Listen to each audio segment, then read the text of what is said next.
రీసెంట్గానే neat paper leakage చూసినాం. దాని తర్వాత ఇప్పుడు యూజీసీ నెట్ ఎగ్జామ్ క్వశ్చన్ పేపర్ని కూడా మళ్ళీ రద్దు చేయాల్సి వచ్చింది. సో అసలు ఎట్లా చూస్తారు దీని ఒక స్టూడెంట్స్గా? దీన్ని ఎట్లా చూడాలంటే ఇప్పుడు యూజీసీ నెట్ ఒకటి కదండి, దాని ముందు నీట్ యూజీ, దాని ముందు 2024లో మళ్ళీ అట్లా నీట్ పీజీ కానీ, అప్పుడు సిఎస్ఐఆర్ నెట్, యూజీసీ నెట్, దానికి ముందు ఇంకొకటి, ఇట్లా మొత్తం ఇప్పటివరకు లెక్కలు చూసుకుంటే ఎంత దాదాపు 150 పరీక్ష కుంభకోణాలు, 80కి పైగా పరీక్షలు రద్దయినాయి, దాదాపు 89 పేపర్లు లీకులు అయినాయి. అంటే ఇదేంటి, ఒక సంస్థ 2017లో ఉనికిలోకి వచ్చింది.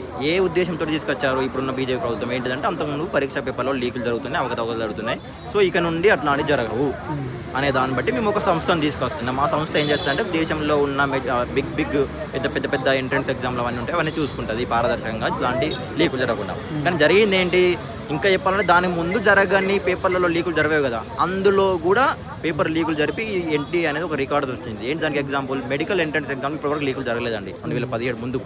మిగతా జరిగాయి, అప్పుడు కాంగ్రెస్ ప్రభుత్వం జరిగాయి మిగతా రాష్ట్రాల్లో, స్టేట్ గవర్నమెంట్లో. కానీ 2017 తర్వాత ఈవెన్ మెడికల్ ఎంట్రన్స్ ఎగ్జామ్లో కూడా పేపర్ లేదు. అంటే దీని అర్థం ఏంటిది, ఆ ఉద్దేశం ఏదంటే దానికి వ్యతిరేకంగా ఎన్టీఏ పనిచేస్తుంది. వీటి కారణాలు వెతకాలి మనం, ఎందుకు మరి ఇట్లా జరుగుతుంది, ఎందుకు ఈ సంస్థ మొత్తం భ్రష్టు పట్టిపోయింది అంటే, ప్రతి ఒక్కటి అది సంస్థలో ఉన్న స్టాఫ్ ఏమో కొద్ది మంది పదుల సంఖ్యలో ఉంటారు, అది నిర్వహించే పరీక్షలో కోట్లాది మంది విద్యార్థుల భవిష్యత్తు గురించి ఉంటుంది అందులో. అది నీట్ యూజీ అయినా, యూజీసీ నెట్ అయినా, సిఎస్ఆర్ నెట్ అయినా, ఇంకేదైనా నీట్ పీజీ అయినా కూడా ఇవన్నీ ఉన్నాయి. మరి ఇన్ని కోట్లాది మంది విద్యార్థుల భవిష్యత్తు తన చేతిలో ఉన్నప్పుడు అది ఒక అకౌంటబుల్గా ఉండాలి కదా, అదొక పారదర్శకంగా రన్ చేయాలి కదా, అది లేదు. అది లేకుండా ఏం చేస్తున్నారు, మొత్తం ఏంటంటే అక్కడ కొద్ది మంది స్టాఫ్ తోటి దాన్ని ఏంటంటే ప్రతిదాన్ని ప్రైవేటైజ్ చేస్తూ క్వశ్చన్ ప్రింటింగ్ అవన్నీ చేస్తున్నారు. అక్కడ అప్పుడు గ్రౌండ్ ఏర్పడుతుంది. ఏది ఉన్నవాళ్ళు వాళ్ళకి డబ్బులు ఇచ్చేసి కొనుక్కుంటారు. ఇప్పుడు నీట్ యూజీలో కూడా జరిగింది అదే కదండి. ఇప్పుడు లక్షలు సామాన్య విద్యార్థులు అయితే కొనుక్కోలేదు కదా, వాళ్ళు కొనుక్కోకుండా వాళ్ళు ఎందుకు చదువుతారు, వాళ్ళు ఎందుకు క్వశ్చన్ తీసుకుంటారు. ఎవరైతే ఈ రాజకీయ పలుకుబడి ఉండి ఎవరైతే ధనవంతుల పిల్లలు ఉంటారో వాళ్ళు మాత్రం కొనుగోలు, వాళ్ళు మాత్రం అవన్నీ పాల్పడగలుగుతారు.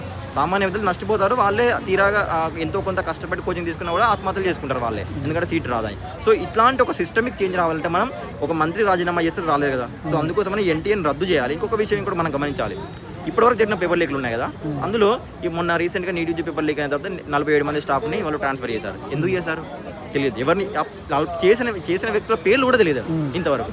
ఎట్లాంటి నోటిఫికేషన్ కూడా లేదు, ఇంతమంది చేసాము, ఈ కారణంతో చేసాము ఇది అని. మరి ఇవన్నీ లేనప్పుడు మనకు ఖచ్చితంగా అనుమానం కలగడానికి ఒక జెన్యూన్ గ్రౌండ్ ఉంటుంది అది ఎవరికైనా. అది మనం ఆ పరీక్ష మనం రాసినా రాయకపోయినా కూడా ఇట్లాంటి ఒక సంస్థ దేశ కోట్లాది మంది విద్యార్థుల భవిష్యత్తు ఆడుకుంటుంది అనేదాన్ని చాలా స్పష్టంగా కనబడుతుంది మనకు. సో అందుకోసమని ఎన్టీఏని రద్దు చేయాలి మొత్తం. దీని స్థానంలో ఏం తీసుకురావాలి, మరి దీని స్థానంలో ఏం తీసుకురావాలంటే ఆ సంస్థ అనేది జవాబుదారీతనంగా ఉండాలి. ఆడిటింగ్ అనేది పక్కాగా జరగాలి.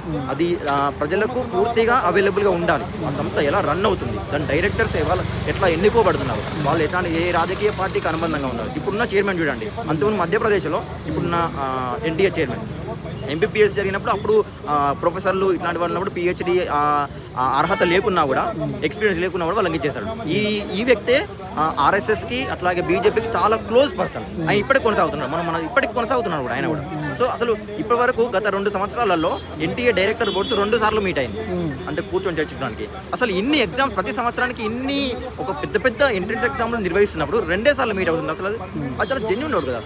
సో ఇట్లాంటి ఫంక్షనింగ్ ఉందండి. సో అందుకోసం దీన్ని ఈ భ్రష్టు పెట్టిన వ్యవస్థ అనేది రద్దు చేయాలి, ఒక ట్రాన్స్పరెంట్ సంస్థను తీసుకురావాలి. ప్లస్ ఇంకొకటి ఏంటంటే ఇది ప్రైవేటైజేషన్లో భాగంగా జరుగుతుంది ప్రతి ఒక్కటి.